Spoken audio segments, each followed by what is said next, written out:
Waktu itu suaranya menggoncangkan bumi. Tetapi sekarang ia memberikan janji, satu kali lagi aku akan menggoncangkan bukan hanya bumi saja, melainkan langit juga. Ungkapan satu kali lagi menuju kepada perubahan pada apa yang dapat digoncangkan. Karena ia dijadikan, ia di sini siapa? Yang dapat digoncangkan itu. Ya kan?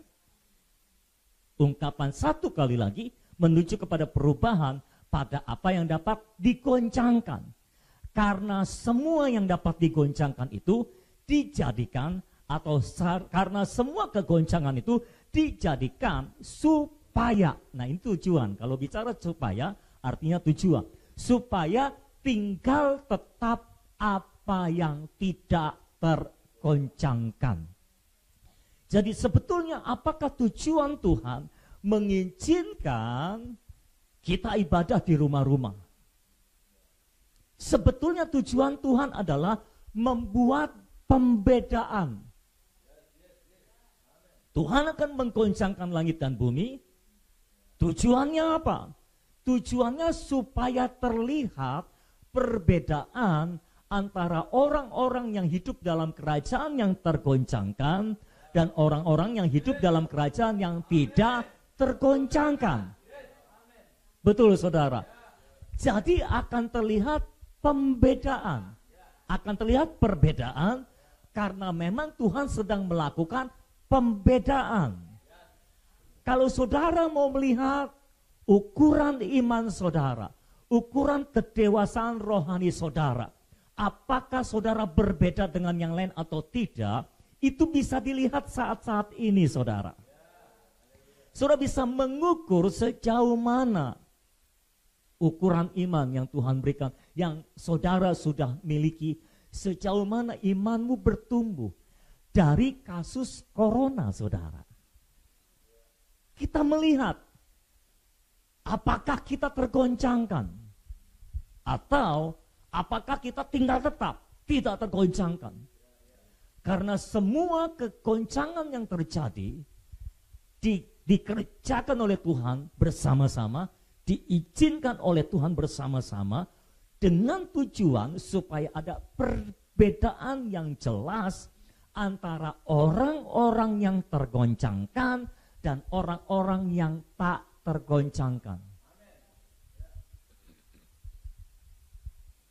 Jadi kita bisa melihat berapa banyak yang tergoncangkan, berapa banyak yang tidak tergoncangkan.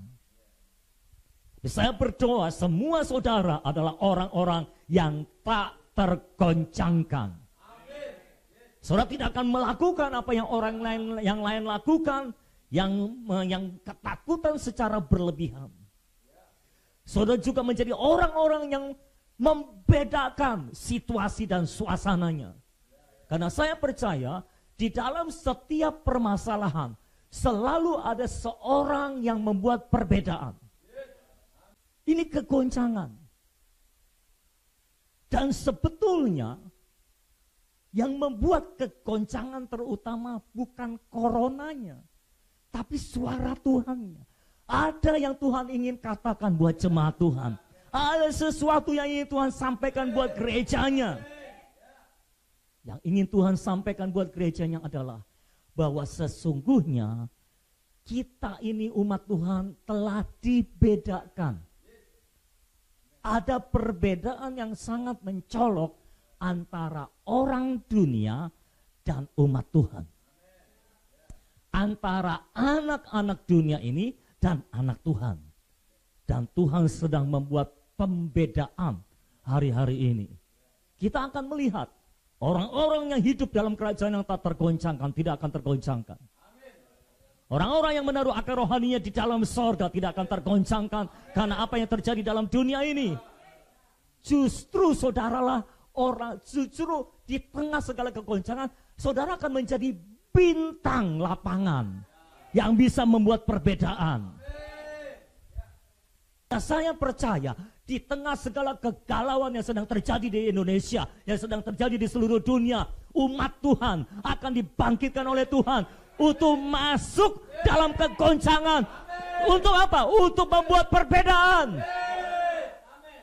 Dunia sedang menantikan saudara untuk masuk ke dalam lapangan, dalam kegoncangan yang sedang terjadi. Untuk apa? Bukan untuk ikut-ikutan goncang, bukan untuk ikut-ikutan takut. Nah saudara, dunia sedang menantikan seorang bintang lapangan yang akan masuk ke dalam lapangan dan membuat perbedaan. Dan saya percaya saudaralah orangnya yang telah ditetapkan oleh Tuhan untuk membuat perbedaan. Itu sebabnya pastikan engkau berbeda. Jangan orang takut, saudara ikut takut. Apa bedanya saudara dengan mereka? Jangan orang-orang sebarkan berita ketakutan, saudara ikut sebarkan berita ketakutan. Kenapa nggak beritakan berita Injil? Berita kesukaan.